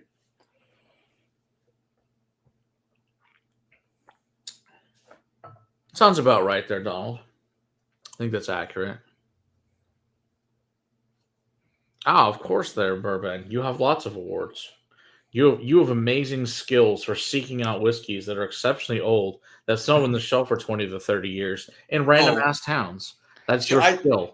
We appreciate it. I didn't know that was Bourbon. I applaud you for getting all the stuff that he has, so I get to try it. This is also true. You're right. You get to try such cool shit because of it. That's true. Because some of the stuff he's like, oh yeah, it's on the island. I'm like, I'm never getting to that. Yeah. Works perfect though. We appreciate it. It is wild that the whiskey community is able to find all sorts of crazy shit, and then we're able all to thank God try it because of cool ass people that are willing to do great things for others. So it is fun to do that. So yes, he's found all sorts of cool shit. He hand delivers quite a bit too, which is even better. Hey, hopefully at some point we can get Bourbon out to the castle and each chance to come down to DFW. That'd be great. So yeah. Have a good time at the castle. You have to drive up when he comes down here. So, yeah, there's a few handful of people I will drop everything and be like, they're coming for a weekday, and I'm like, I'll get myself up there. Yeah. There's definitely been some fun things. Let's see. You're about to send me a text. All right, what do you got here? What fun shit did you find now? It's always entertaining to see random shit that he's found. It says, it's fun because then a lot of times I'll be lucky enough to I'll hit up X, go see so-and-so and ask them about this. I'm like, all right. And I'll ask them about whatever. It's from blah, blah, blah. Because he found a first release of Glen Cadam when it first got re-released in the States. He found up there. Wow. It's fucking, and it was cool because we had Cody on. He's like, yeah. So. How are you gonna get the castle? We'll make some fun stuff. Could be the greatest find ever. Oh shit! What the hell did you find? 19. Oh my god! What the fuck? Where the fuck did you find that shit? In real moments. That is amazing. You found this on the shelf, Ben. What the fuck? Holy shit. Dude, I just want to know, all I want is a list of the stores that Ben goes to, and I'm just like, if I'm ever on the island, I'm texting him being like, hey, show me your wares. Yeah, for real. What's in the back room? That's what if you're in a state? Okay, yeah. You just never know what you want to he finds all sorts of crazy. This is maybe one of the craziest things you've ever found, there's no doubt. That's wild.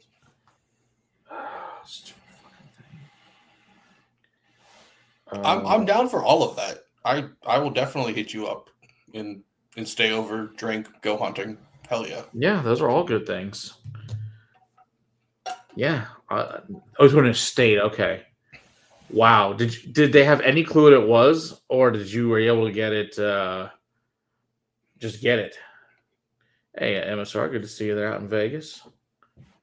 That's wild. That's something else. Ooh. Anyway, I have an early boarding tomorrow, so I'm out. All right. Thank you very much. Lots of fun stuff. Yeah. Oh shit! I didn't realize it was that time. You should probably go to that. They didn't care offer more money than they asked, and they said no. Oh, that's cool. Wow. Was there and 20 more bottles. That's fucking cool, dude. Well, what a hell of a find, dude. That's fucking awesome. So, all right, we will be here next week. Next week we're doing the rest of the calendar, guys. Of it, yeah. So, because I didn't realize it was this late. And tomorrow at 5:00 Central, 6 Eastern, we are with Ari Sussman with Whiskey Gypsies, which is Eric Church's brand. Will be on tomorrow. So that'll be from the castle. So see you guys tomorrow and otherwise next week. And cheers. Cheers.